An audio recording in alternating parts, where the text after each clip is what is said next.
It's 4 o'clock in Jonesboro, 5 o'clock in Washington, D.C., where Michael Flynn is now a felon. He can't own a gun. He can't vote ever again, and he may not be the only person headed in that direction. We'll talk about that coming up with George Jarrett, who is scheduled to be our special guest today before the news broke.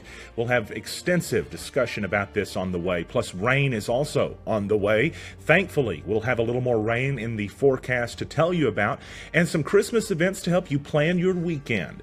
That, plus, as we mentioned, a discussion with George Jarrett ranging on topics from the West Memphis 3 to today's news in Washington, D.C. It's a busy news day, so let's begin.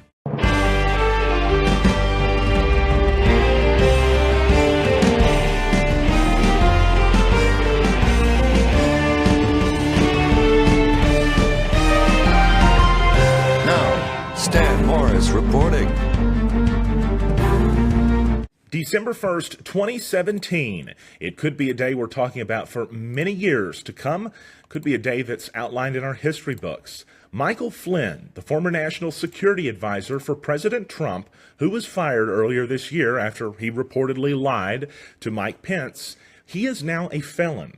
He took a guilty plea today as part of a plea bargain, and that guilty plea was to a felony.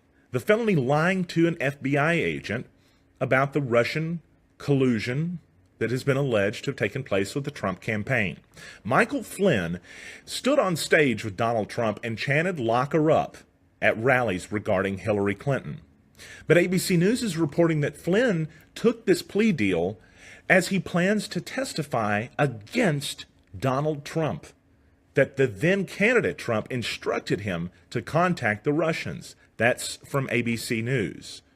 Others have reported, by the way, that Flynn plans to testify against somebody high up in the Trump administration or Trump family, but they did not go into any further specifics than that. Flynn issued a statement and said, quote, "After over 33 years of military service to our country, including nearly 5 years in combat away from my family, and then my decision to continue to serve the United States, it's been extraordinarily painful to endure these many months of false accusations of treason and other outrageous acts. Such false accusations are contrary to everything I've ever done and stood for," Flynn said. "But I recognize that the actions I acknowledged in court today were wrong, and through my faith in God, I am working to set things right." That's what the former national security advisor said. "My guilty plea and agreement to cooperate with the special counsel's office reflect a decision I made in the best interest of my family and of our country. I accept full responsibility for my actions." We'll have a full discussion on this topic coming up in just a short time with author and journalist George Jarrett, who's in studio today to talk to us about something unrelated. But with this being the news of the day, we'll pick George's mind on what this means. It's not every day that we see a press release from Jonesboro Police Department outlining details of a marijuana arrest. But it's not every day that those kinds of arrests come with $17,000 in cash. It's all part of the reason why that a release was sent out on Thursday afternoon detailing the arrest of a man named Latoni Sims, 29, who's facing felony charges of possession with the intent to deliver the marijuana that you're looking at on the screen. He was already on probation when contacted and allegedly fled during the stop, but it wasn't just the pot that was found. It was $17,000, $725 to be exact, in cash that was found and believed to be related to the sale of drugs. Sims was taken to the Craighead County Detention Center. He's being held to face those charges. Investigators are also planning to file for a forfeiture of the seized money through the 2nd Judicial District Prosecuting Attorney's Office, that press release said. Well, in the forecast, we do have some rainfall that's on the way, thankfully, because these burn bans are still all across northeast Arkansas. You can see the map right there. In fact, every county really in northeast Arkansas is looking at conditions that are conducive to wildfire spreading or any kind of controlled burn being really dangerous right now. So you want to avoid that if you can. It does say Crittenden and St. Francis counties are not on the list, but I can tell you that it's still probably not the best idea to go burning if you have to. Let's take a look at your New Wave Wireless weather forecast, home of the $49 iPhone screen repair. Tonight, mostly cloudy skies with a low low around 39. We're also looking for there to be a pretty nice day tomorrow for your Saturday. It's partly sunny, then gradually becoming sunny, and the high near 64. Partly cloudy tomorrow night. The low drops down to 43. Partly sunny for your Sunday with the high near 65. It's crazy to think it's December and it feels like that outside. Partly cloudy Sunday night, the low around 50. And then on Monday, that's when we're looking for the rainfall chances to really roll in. A 50-50 shot at some showers and thunderstorms on Monday. But look at the high near 67. That elevated high could mean a better chance of those thunderstorms. And if that pops up a few more degrees, those odds are going to increase for those showers to be thunderstorms too. South wind 10 to 15 miles per hour. So again, could be a little bit of a noisy day. For Monday night, showers and a possible thunderstorm with a low around 50. Chance for precipitation 90%. You're just about guaranteed to see it then.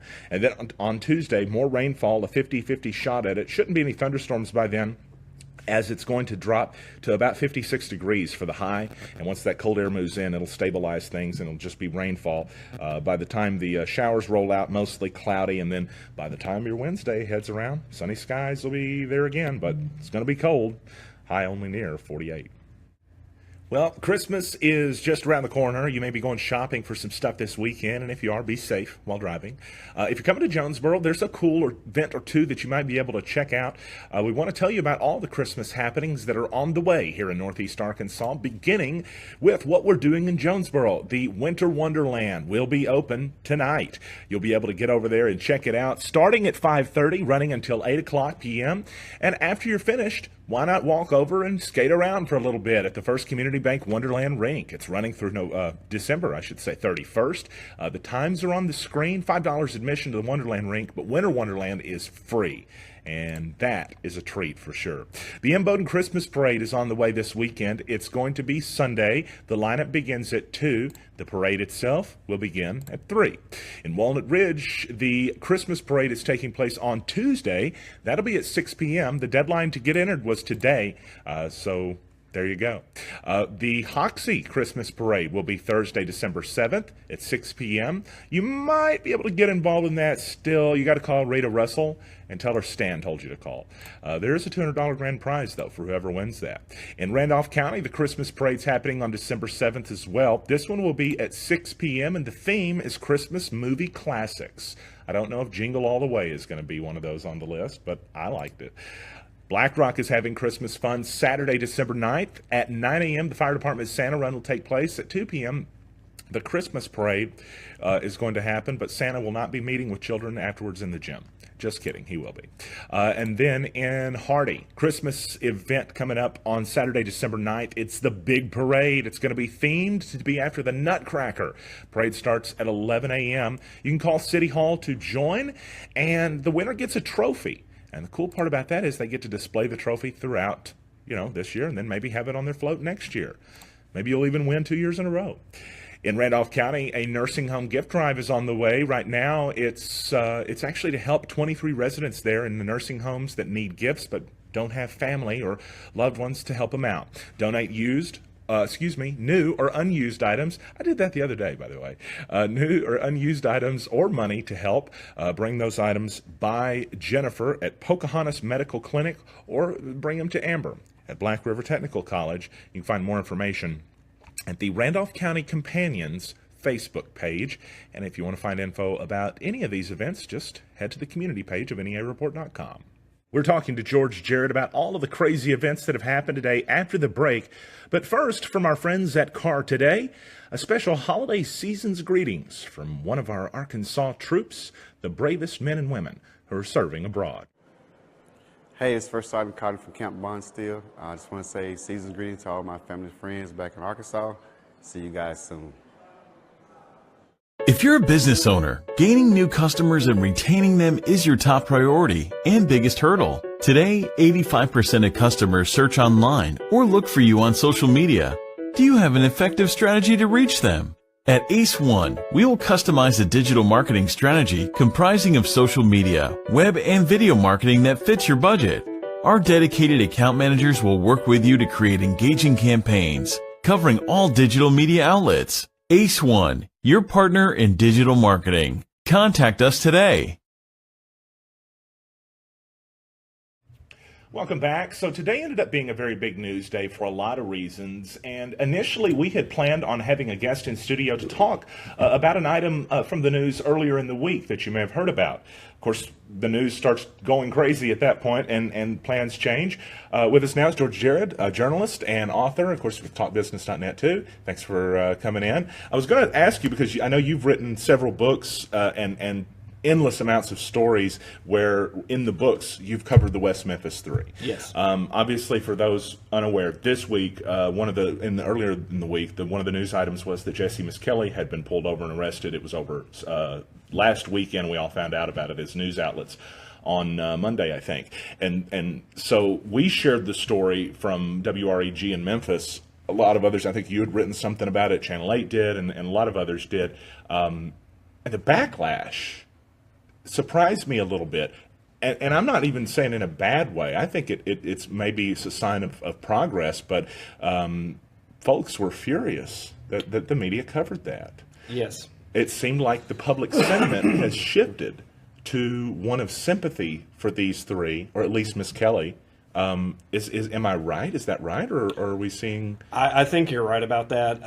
I know a lot of people in West Memphis who still think that the three suspects in the case, Damian Eccles, Jason Baldwin, and Jesse Misskelley Jr., they still think they're guilty. But as a trend line, I've noticed even since I started writing, I wrote my book, which is in West Memphis, a year and a half ago, and I've had an onslaught of people contact me. They liked the book, was positively reviewed. And a lot of them, I had several come to me and say, I read your book, I thought they were guilty, and now I just don't. And I tell people this all the time. For me, it's not a matter of their innocence or guilt. It's a matter of where, truth leads you, right? Right. And so, sitting in a vacuum, it's based on evidence. Mm-hmm. And in this case, there is no scientific or DNA, no forensic evidence that ties these three to the crime. So what it ultimately boils down to, in this case, is whether you believe Jesse Misskelley Jr.'s confession or not. Mm-hmm. And the problem with Jesse is he has a very low IQ. He had many learning disabilities. I use the term interviewed very loosely because I've talked to him before. Right. And he just he doesn't understand a lot of even just simple concepts of logic. As for instance, he didn't know that his defense attorneys, he thought they were cops. He didn't know that. Sure. Yeah. And so he had no idea. So I understand where the sympathy comes from him. If you ever talk to him, you're just not dealing with somebody who understands at a high thinking level. And so when he got arrested, I think, a couple of things that I heard from people was, he's already been through enough. Why did he have to sit in jail for 2 more days? Because he had a headlight out, he didn't have insurance, and he didn't have a license. And that only goes to prove even further his mental state. Because, you're on probation, or not probation, you have a suspended imposition of sentence. Yeah. For on an Alford plea in a heinous capital murder case. Any little thing could send you back to prison. Yeah. And this guy is driving around at night with no headlights, no insurance, and no driver's license. So what does that tell you about his mental state? Right. Yeah, I mean, I think that and that's kind of been part of the case that's been documented. Misskelley has operated on a level lower than that you would normally expect. I mean, in a lot of states, he would be considered mentally, and I don't want to use a politically incorrect term, right? But he would be considered a very mentally low functioning adult. MR, yes. Okay. And so that confession from Jesse Misskelley played a huge role in the conviction. Maybe the primary role. George, you would know better than anybody. It's the only thing. Yeah. It basically, here's the deal. There is no forensic evidence, no DNA evidence, nothing ties those guys to that crime except for Jesse's confession. Now, I speak to groups of colleges and high schools all the time, and I get a consistent question. And I ask a consistent question. I said, will anybody raise your hand if you would confess to murdering someone you didn't murder? And you would be shocked at the number of students who will raise their hand. And as soon as one does, I say, come up here. And I'll say, why would you say, and we're talking, reasonably intelligent people. Yeah. And they always say, well, if I was going to help a family member, I would do it. If the police are asking me this question, they must think I have some information that they need to solve this case.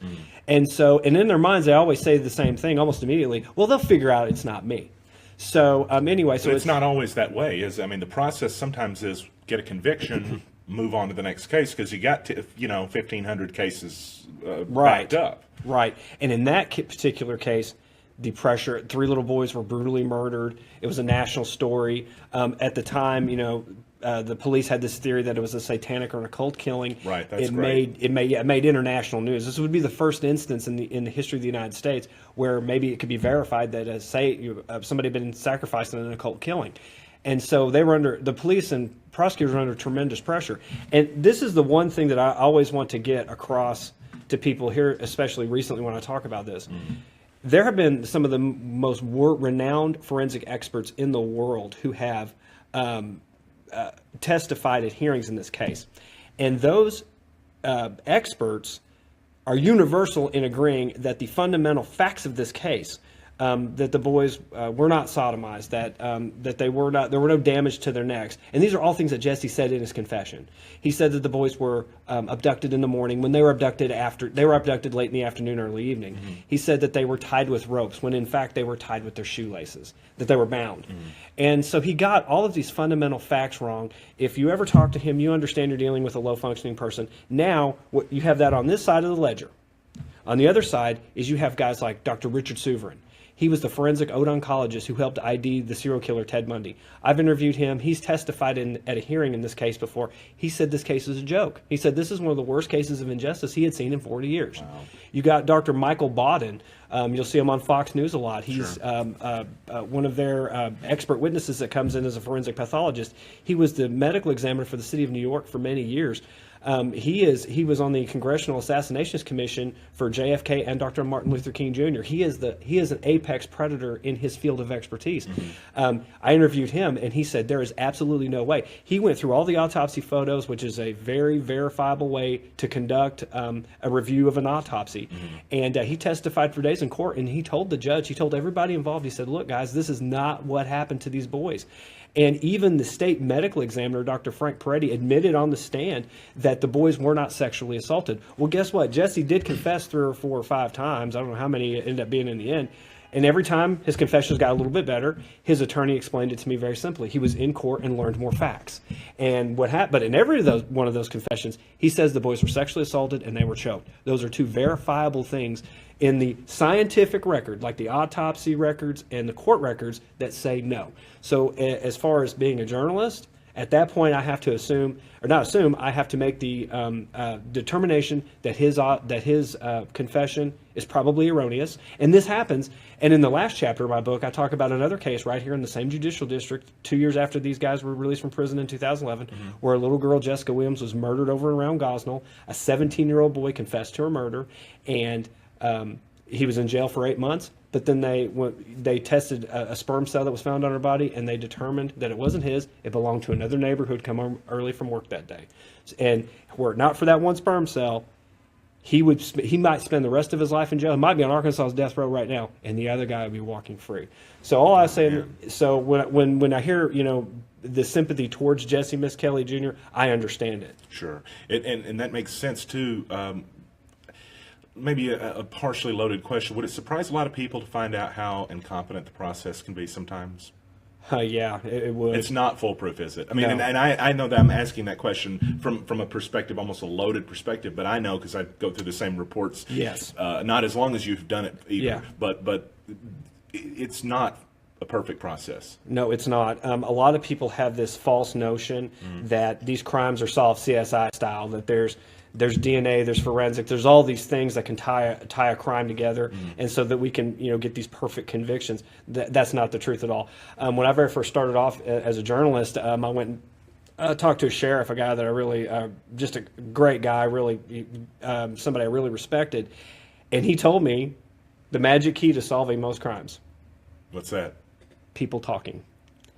People commit a crime, they tell someone else, and they can't control. They have to talk about it. They have to. It They eats have them to. up. Yes. And they have to. And so it's when they start talking. That's why we always tell people when crimes happen out there to call Crime Stoppers or police departments or whatever you can, because you actually are probably the only piece of evidence that could connect police to whoever that they need to find. Right. But we always think, oh, well, there's going to be hair fibers and there's going to be DNA, and they can run tests on GSR, and then they can find fingerprints on the bullet, like on Batman. You remember Batman: The Dark Knight, where he puts his thumb on the bullet and he sticks it into the gun, and then it fires the bullet, and somehow the bullet has his thumbprint on it, even though it was in the shell casing. That's how stupid Hollywood is about this stuff. But it works for movies because you're just sitting there watching it and enjoying it. Problem is, then you come into the courtroom and you're thinking, I saw this on CSI.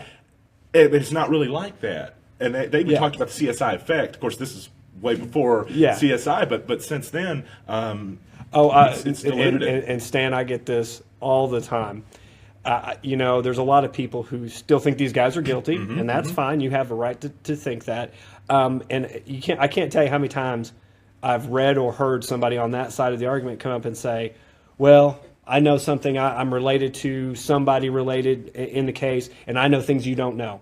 And I will tell everybody right now, if you have some evidence that those three guys committed this crime, Scott Ellington's the prosecutor. Go tell him. I'm sure Scott doesn't want people calling him and telling him. But I'm being serious. Is that if you have information about this case, don't keep it to yourself. Sure. I mean, share it. I'm sure he would want to hear it if somebody had something credible. Absolutely. But the thing that you mentioned there, and I get this a whole lot. My inbox is full of story ideas, and of course, just time wise, we can't get to them all anyway. And I hate that because I see people sending us messages. I want to respond personally. Yeah.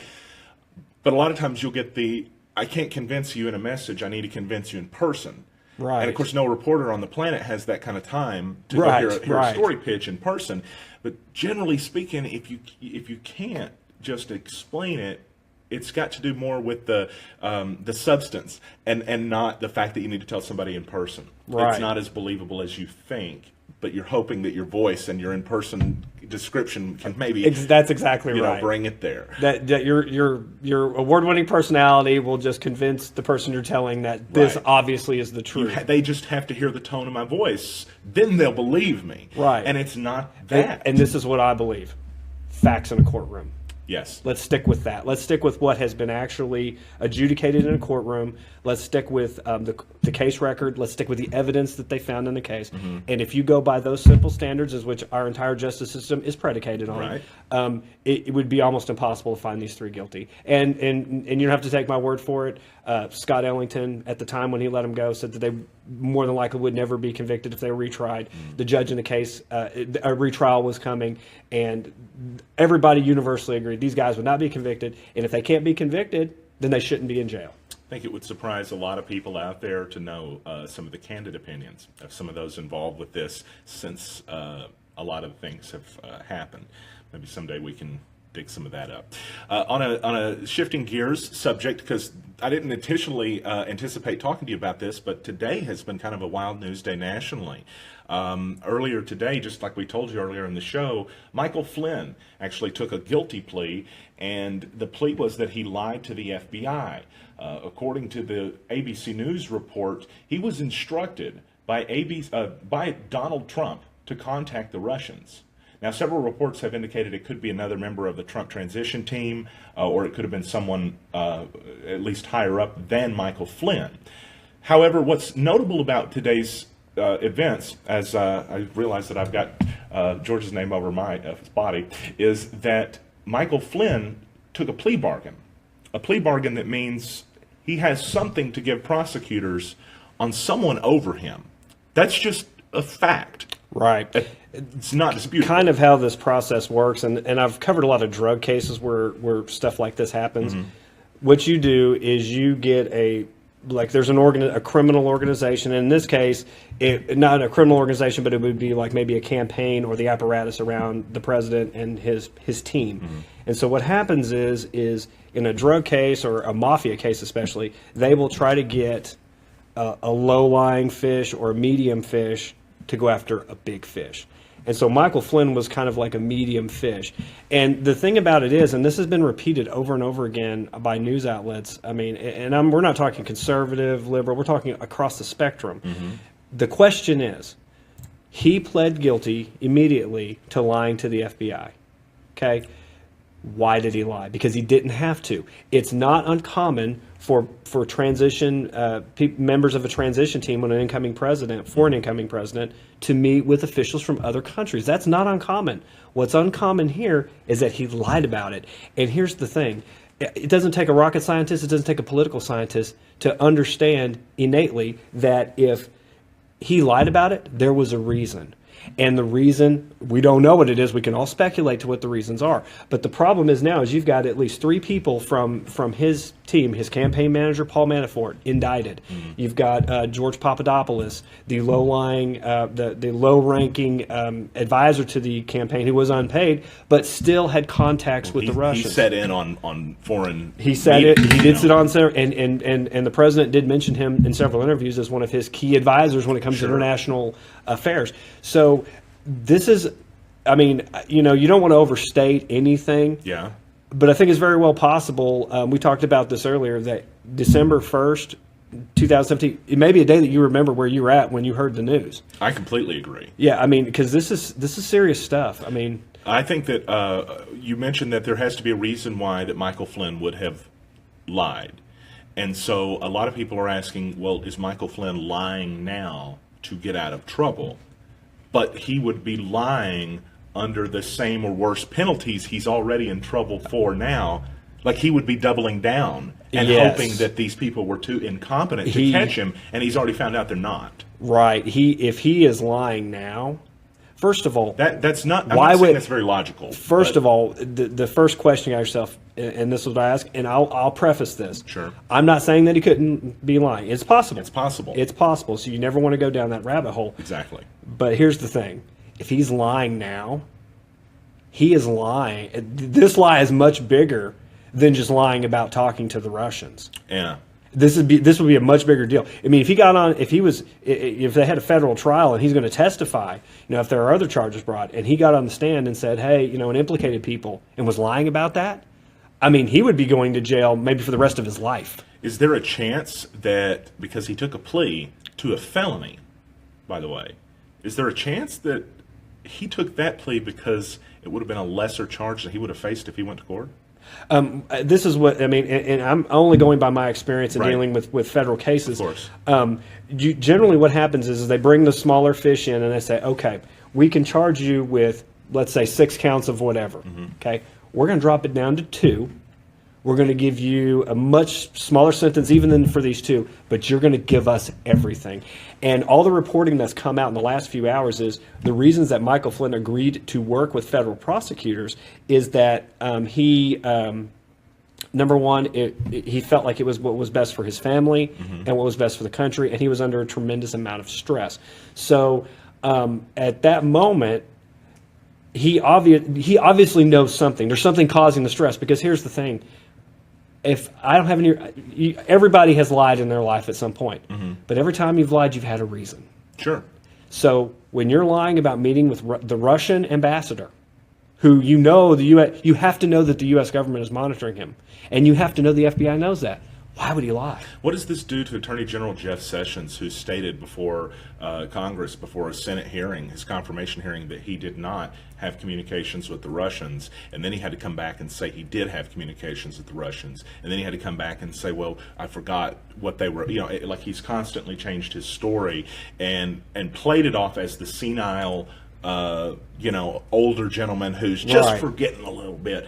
But now you have people that have literally now are guilty of lying to the FBI. Right. I mean, as of this moment, he's not allegedly guilty. He's guilty. Right. So what does that do? I mean, are we now going to have to go back and re-examine some of these, eyebrow raising answers that they played stupid, but now it's like, is it innocent? This is what I've been seeing and hearing is Attorney General Sessions is very crafty in his answers. Certainly. And I saw an analysis this morning that it's almost as if he's trying to insulate himself from committing perjury. And so I would, just from Bob Mueller's reputation, and I heard this great story the other day from my boss. He was talking about there was a guy that wrote a book about Robert Mueller who was in Little Rock. He also wrote a book about nuclear holocaust and all this stuff. Well, Robert Mueller, people forget this, when the Ray Rice thing happened in the NFL where he punched his now wife, knocked her out. He led that investigation. This is how thorough he is.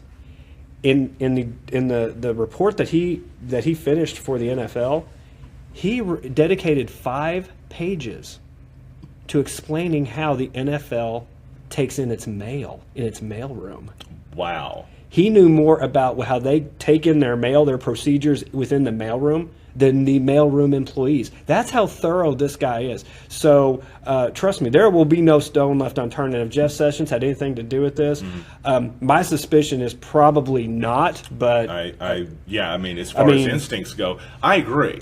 But I also say to myself, when you have somebody that has to change their answers about a certain subject, and then it's come out that members of the administration have been dishonest about it and are convicted of a felony now, then you have to almost re-examine it. Of course, look at what's happened since then. The senator that was questioning him was Al Franken. Right. I mean, we're living in such an incredible time. This is by far and away, this is the craziest time in politics in this country since the Watergate era. For people that don't cover news and don't follow politics, and they're just, they think we're just droning on about the same stuff they're droning on about all the time. Is this a historical era? This is without a doubt. That like in the span of a lifetime, you're going to have 2 or 3 pinnacle moments for a lot of us. Like 9/11 will be a pinnacle moment. Certainly was. Maybe like Barack Obama being the first minority elected president would be a pinnacle moment. Sure. And now this, and it's the vitriol in the politics. People don't understand. Like in 1986, when Ronald Reagan passed a huge tax cut, there were Democrats who voted for it. They were on board. Yeah, they were supported it. And I believe I'm right about this, during the Bush tax cuts, like in 01 and 03, I think like John McCain didn't support them. I mean, a Republican didn't vote for a Republican tax cut. So, and what I'm trying to say is that there used to be a time when we weren't just Republicans and Democrats. There was a time when every now and then you went, hey, that's a great idea. Let me cross the aisle. And I always think that Arkansas produces such fantastic national political leaders. Absolutely. Because you look at like our governor now, Governor Asa Hutchinson, and you look at our former governor, Mike Beebe, and they're very pragmatic guys. They're populist, pragmatic leaders. They take good ideas. I mean, both of them were very good at taking a good idea and implementing it. Look at the Medicaid expansion in Arkansas. It's the model for the rest of the country. Yeah. Through the Obamacare Medicaid expansion. I mean, I've heard stories about President Trump talking to Governor Hutchinson, asking questions about why we do it so well here. Wow. So we just produce those types of politicians. So maybe the rest of the country could learn a little bit about good old Arkansas politics. Maybe that's what it is. Last subject, but I got to go to this with you because as we're talking about this and you're mentioning there used to be a time in politics to where it wasn't so partisan. There also used to be a time to where covering the news didn't mean that you were fake news because you reported quotes and told the truth. Right. But now if you can literally report a quote and have a subset of the population almost become rabid in their insistence that you're liberal or fake news. There are people on the far left that are factually challenged as well. I'm talking about the fringes of either side. So I don't want it to sound like that I'm taking a note or issue with those on the right. But this is a time where those on the far right have almost targeted journalists to the degree of I mean, we even heard at Trump rallies where he said nasty, nasty people pointing at journalists and in the back and people would be booed, journalists would be booed as they would be coming in. And these people, at their worst, are trying to factually report. I mean, there are people that may include a bias or a preconceived notion in that, which is protected under the First Amendment, by the way, even if you are a biased reporter, although you're, in the career that we're in, I think that we would agree that morally you shouldn't be. And I don't think either of us suffer from that problem. But why? Okay, I don't want to ask why, because I know why. With so many people having an issue with the facts right now, can that change? Can that go back to the way it was before? It has to. And how bad is Fox News' influence on that? First of all, it has to go back to that, because we cannot live in a world where we think that anything we disagree with, or that it doesn't fit our preconceived notions. We can't live in a world where we think that every bit of news that, like I've got friends on all sides of the spectrum. I've got conservative friends who only watch Fox News. I've got liberal friends who only watch MSNBC, and I've got some friends in the middle who watch CNN. That's kind of the barometers here. Sure. And so what you have is you have people who they will not. I mean, like I can talk to a conservative friend of mine at the gym, and he'll say, "Oh, I never watch CNN. I never read the New York Times." And I go, "Well, you should, because at the very least, you should understand the other side's argument." Sure. Because here's the thing, and we'll use an example: the West Memphis 3 case we were talking about a minute ago. Mm-hmm. Okay, somebody killed those kids. Sure. There's a truth there. Absolutely. Somebody killed those kids. So we could, as reporters, our job is to seek the truth. It's not always to be, like fair and balanced all the time, because there's no. You should try to be fair and balanced on like an issue story, Right. like medical marijuana. Give both sides and then let the people decide.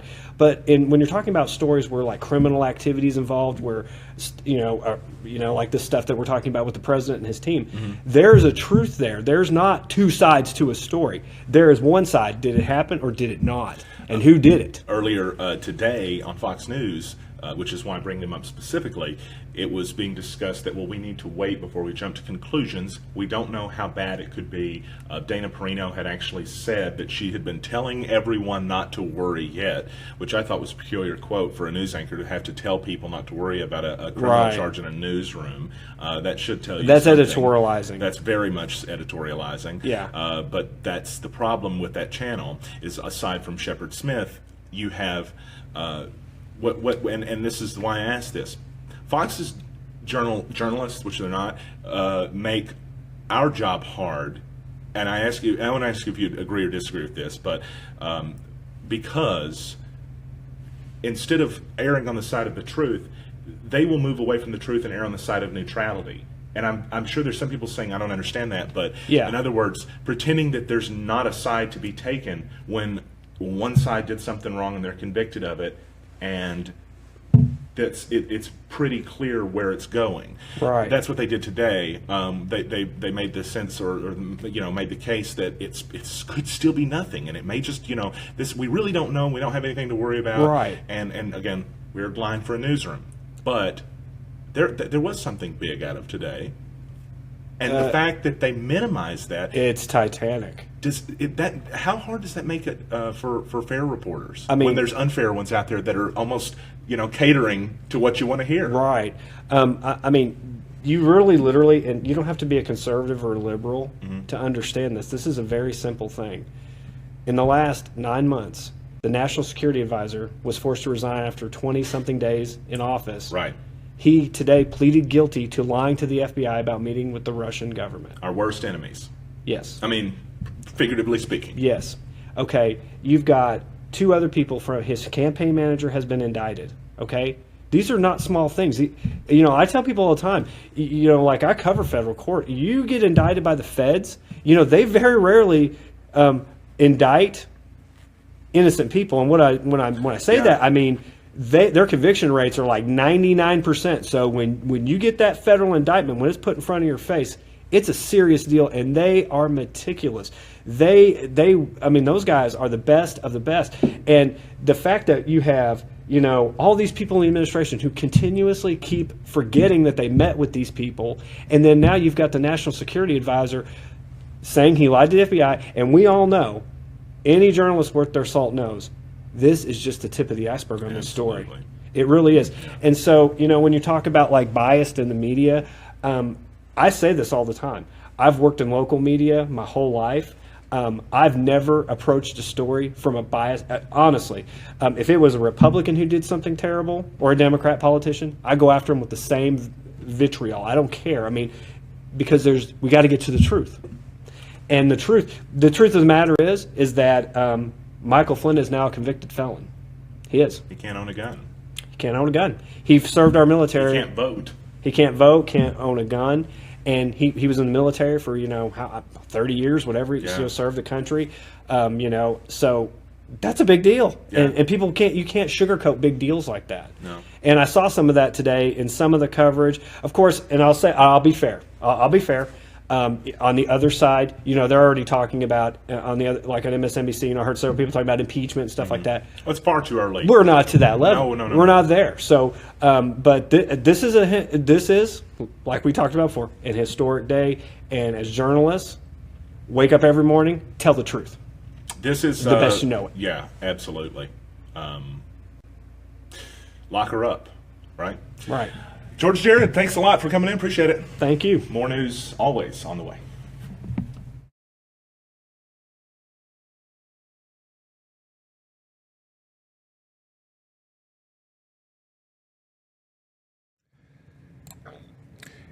Appreciate George Jared coming in and talking with us, and appreciate you coming in and listening to us as well. Thanks so much, everybody, as we're kind of getting things wrapped up and getting ready for a weekend full of holiday fun. I hope some of y'all are out there and going to look at the Christmas lights. If you haven't had a chance, they're all around Jonesboro, and I think we're going to do some pictures of them this year. Okay? So now that I've said that, another news outlet's going to go and rush to do them this weekend. It happens every time. Your 5-day forecast from New Wave Wireless looks like this. It looks like we've got some rainfall on the way on Monday or Tuesday, but let's talk about tonight first. 39 for the low for tomorrow, 64 degrees. Kind of a nice day for your Saturday. And then 43 for the low tomorrow night, 65 for Sunday. A few clouds out there. Should be mostly sunny to partly cloudy for the weekend days. But on Monday, 50-50 shot at showers and thunderstorms are possible as well, with the high near 67, winds up to 15 miles per hour. That could be a little bit noisy. We'll keep watch on that. And then by the time Tuesday rolls around, should just be mostly rainfall. At least that's what we're hoping. But if you take a look at the temperatures, well, it makes sense. Why? Because, of course, we're watching that temperature go down. That does make the storms a whole lot less volatile. Thanks, everybody, for tuning in tonight. We appreciate it. Invite you to like us on Facebook and join us back here on Monday for more news from Northeast Arkansas. I'm Stan Morris. Talk to you later.